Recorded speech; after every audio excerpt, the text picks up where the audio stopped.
Iniciamos nuestro análisis de hoy y tenemos sobre la mesa una charla de Jim Rohn, que es, una de estas figuras legendarias del desarrollo personal y de negocios. Un verdadero clásico. Totalmente. El tema es el liderazgo, pero la perspectiva es, totalmente distinta a lo que uno esperaría. Sí, se sale del molde. La misión que tenemos es, desmenuzar su filosofía para influir en los demás. Y la premisa inicial, la verdad, es bastante provocadora. A ver, suéltala. Si quieres liderar a otros, el trabajo más duro lo tienes que hacer contigo misma. Así es. Es que esa es la idea central que vamos a explorar. Es un cambio de paradigma total. ¿Un cambio de paradigma? Sí. Rohn plantea que el liderazgo no se impone, no es, una técnica de fuerza. Es algo que se atrae. ¿Que se atrae? Ok.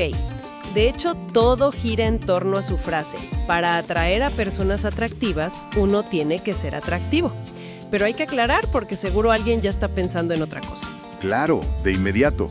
No habla de atractivo físico, ni de cerca.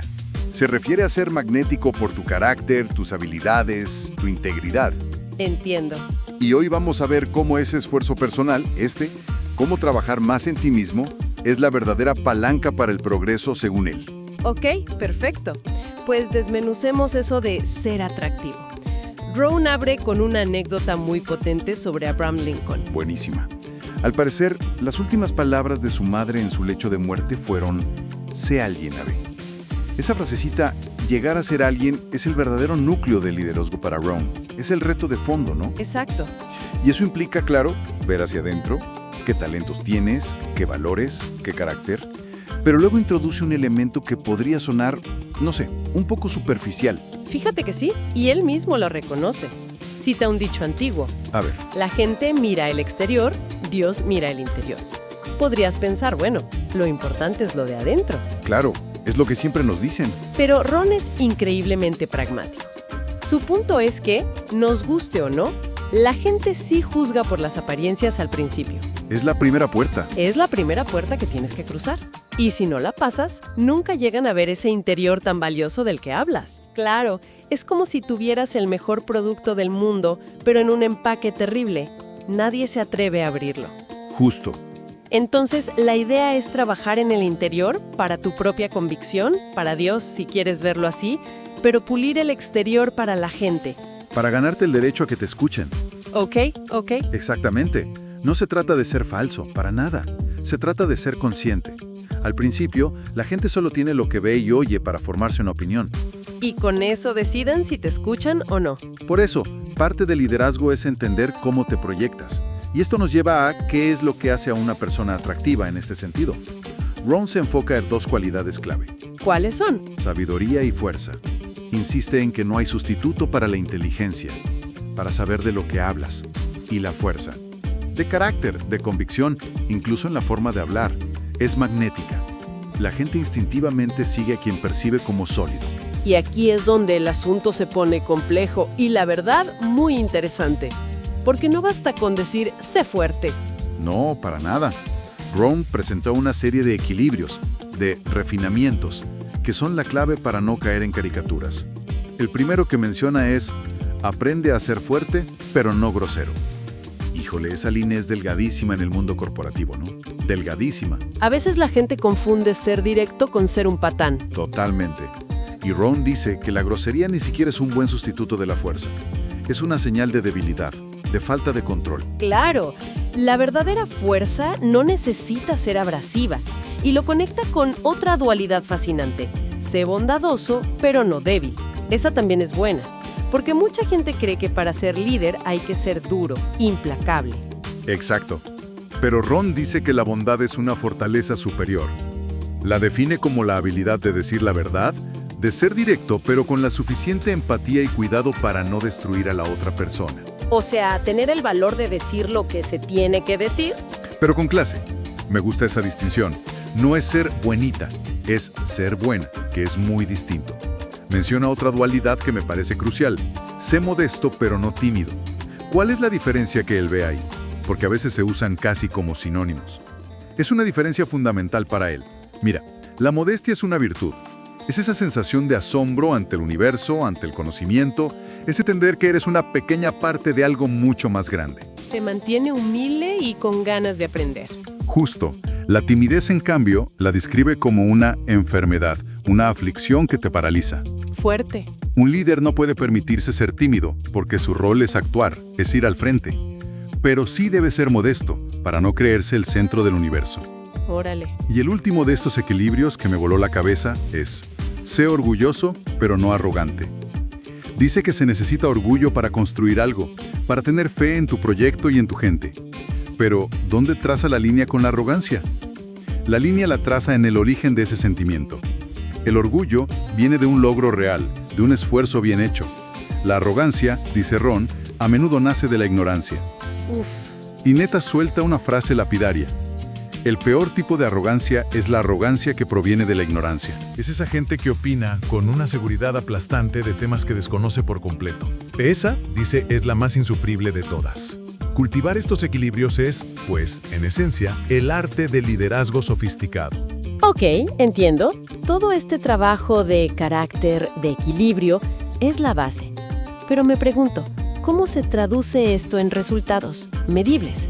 Porque al final del día, a un líder se le mide por lo que consigue, ¿no? Claro. Habla Ron de cómo pasar de la filosofía a los números. Claro, y ese es el siguiente gran bloque de su charla. Pasa de lo personal a lo estratégico. Y aquí es donde introduce lo que él llama las leyes de la vida, que son básicamente principios que gobiernan los resultados. La primera es la ley de los promedios. Suena a estadística pura y dura. Lo es, pero su aplicación es muy humana. Pone el ejemplo clásico de las ventas. Si hablas con 10 personas, una te compra. Tu promedio es 1 de 10. Ok, mi promedio. La ley dice que esa proporción tiende a mantenerse. Lo revolucionario es cómo Ron propone usar esto. Cuenta una anécdota sobre un concurso de ventas de 30 días entre un veterano y un novato. Déjame adivinar. El veterano es una máquina, ¿no? Exacto. El veterano es tan bueno que cierra 9 de cada 10 tratos. ¡Wow! El novato es, pues, novato. Apenas cierra 1 de cada 10. Intuitivamente, pensarías que el veterano va a arrasar. ¡Por supuesto! Pero Ron pregunta, ¿quién puede ganar? Y la respuesta es que el novato puede ganar. A ver, eso parece completamente ilógico. ¿Cómo? O sea, ¿cuál es el truco para que el esfuerzo supere a la habilidad de esa manera tan drástica? El mecanismo es el volumen. El volumen. Mientras el veterano, confiado en su talento, habla con 10 personas en el mes y consigue 9 clientes, Que ya es muchísimo. el novato, consciente de su bajo promedio, sale y habla con 100 personas. 100. Al final, Méndez consigue 10 clientes y 10 le gana a 9. ¡Wow! La lección es brutalmente simple y poderosa. Compensa con números lo que te falta en habilidad. Es una idea que empodera a cualquiera que esté empezando. Claro. No tienes que ser la mejor, tienes que ser la más trabajadora y la más lista para entender tus propias métricas. Eso rompe muchos esquemas. Es una liberación de la tiranía del talento innato. Y supongo que con el tiempo, el promedio del novato mejora de 1 a 2 y luego a 3 de 10. Justo. Pero mientras eso pasa, no tiene por qué quedarse atrás. Y esta ley de los promedios la conecta con otra todavía más famosa, La 80-20. la regla 80-20, el principio de Pareto. Es radical y la verdad contraintuitiva.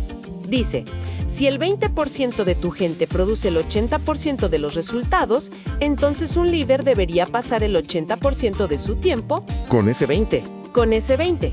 Suena lógico en el papel, pero, híjole, en la práctica, ¿no es una receta para el desastre moral? ¿Qué haces con el otro 80% de tu equipo que de pronto siente que su jefa no le hace caso? Suena casi despiadado. Esa es la objeción natural y Ron la aborda. El reto es que, por lo general, ese 80% menos productivo es el que más demanda tu tiempo individual. Claro, con quejas o problemas. La solución que propone no es el abandono, sino la diplomacia y la estrategia. Dice, atiende a ese 80% en grupo. Ah, ok. Dales capacitación, haz reuniones generales, establece sistemas, pero reserva tu tiempo más valioso, el 1 a 1, el coaching personal, para ese 20% que tiene el potencial de multiplicar los resultados. Ya me cayó el 20. No es favoritismo, es una inversión estratégica de tu recurso más escaso. tu tiempo y atención. Entendido. Es una lección de enfoque. Y para amarrar todas estas leyes de la vida, Ron recurre a una historia muy antigua, ¿verdad? Sí, La parábola del sembrador. sí, y la usa de una forma magistral, ¿eh? No como una lección religiosa, sino como un caso de estudio de estrategia y mentalidad. Ok, el protagonista es un sembrador, que Ron subraya. Lo tiene todo. Es sabio, es ambicioso, es trabajador y tiene la mejor semilla del mercado. O sea, no es un problema de capacidad o de recursos. Para nada. Y aún así, mira lo que pasa. Describe 4 escenarios, si no me equivoco. La primera parte de la semilla cae en el camino y se la comen los pájaros. ¿Cómo interpreta Ron eso? Los pájaros son los ladrones de ideas. Es la persona que escucha tu propuesta, se entusiasma, pero llega a casa y su cuñado le dice eso nunca va a funcionar o tú no sirves para eso y ¡pum! La idea desaparece. Se la llevaron los pájaros. Se la llevaron. Y esto, dice Ron, va a pasar. Es inevitable. Luego está la semilla que cae en terreno rocoso, brota súper rápido, parece un éxito inmediato, pero como no tiene raíz profunda el primer día de calor, la secan. Esos son los entusiastas de corto plazo. Los que se apuntan a todo, empiezan con una energía arrolladora, pero al primer no, a la primera dificultad, se rinden. Su compromiso era superficial. Como la tierra. Y esto también va a pasar. El tercer caso es la semilla entre espinas, que empieza a crecer pero es ahogada por la maleza. Las espinas para Ron son las pequeñas preocupaciones, las distracciones de la vida. Es la gente que tiene potencial, pero se deja ahogar por menudencias. Que si hay que arreglar la reja o que si el garage está desordenado, permiten que las pequeñas urgencias maten las grandes oportunidades. Y sí, adivinaste, esto también va a pasar y finalmente una parte de la semilla cae en buena tierra y da fruto. Pero incluso ahí no todo es igual. Ni de cerca. Una parte da el 30%, otra el 60%, y solo una pequeña fracción da el 100%. Lo que Ron realmente está diciendo aquí es que el liderazgo es un ejercicio de enfoque radical. Y de aceptación de la realidad. Totalmente. El verdadero genio de esta parábola, como él la lee, no es sobre agricultura, es sobre gestión de la energía y la decepción. Entonces, ¿cuál es la lección para la líder? ¿Qué hace el sembrador sabio? Aquí está la clave. El sembrador no persigue a los pájaros. Sería absurdo. Una pérdida de tiempo total. Simplemente asume que los pájaros son parte del juego y sigue sembrando. Ok. Cuando las plantas se secan por el calor, no se sienta a llorar. Disciplina su decepción, porque sabía que eso podía ocurrir y sigue sembrando. Entiende el juego. Entiende que algunos se van a distraer con las espinas. No se frustra, sigue sembrando. Porque la promesa de la ley de los promedios es que si sigues echando semilla, inevitablemente vas a encontrar buena tierra. Su trabajo no es cambiar la naturaleza de los terrenos. Es encontrar el que es fértil. Es una lección brutal sobre resiliencia. No se trata de evitar los problemas, sino de entender que son una variable constante en la ecuación del éxito. Exacto. Y tienes que aprender a trabajar con lo que tienes. Gente al 30, al 60 y al 100%. Justo. Tu labor es nutrir a cada uno según su potencial, no frustrarte porque no todos son del 100. Es un cambio de perspectiva que te quita un peso enorme de encima. Entonces, uniendo todas las piezas del rompecabezas de Ron, el liderazgo es este viaje que empieza adentro, con el autodesarrollo y el equilibrio del carácter. Ajá. Luego se mueve hacia afuera, a la estrategia, a entender los números y las leyes que rigen los resultados. Y culmina en una mentalidad de resiliencia, de aceptar lo inevitable para poder seguir jugando el partido. Has trazado el mapa perfecto. Y fíjate, después de todo este recorrido, me quedo con una idea que Ron suelta casi de pasada. A ver. Mientras habla de historias como la de Job en la Biblia, gente que enfrenta calamidades extremas, él usa una palabra muy particular para describir esas situaciones. No las llama trágicas. No, entonces, ¿cómo las llama? Las llama singulares y fascinantes. Singulares y fascinantes. Es un cambio de vocabulario que lo cambia todo. Pasar de la tragedia, que te aplasta, a la singularidad, que despierta la curiosidad. Es un reenfoque mental muy potente, sin duda. Totalmente. Y creo que esa es la reflexión final que nos deja este análisis. ¿Qué pasaría si los desafíos inevitables del liderazgo, El empleado estrella que renuncia, el proyecto que fracasa estrepitosamente, las frustraciones diarias, sí, dejaran de verse como tragedias personales? Si en lugar de eso, uno pudiera dar un paso atrás y verlos simplemente como eventos singulares, como datos interesantes en el gran experimento de la vida, ¿cómo transformaría ese simple cambio de palabra, de la frustración a la fascinación, nuestra capacidad para aprender, levantarnos y seguir liderando con eficacia?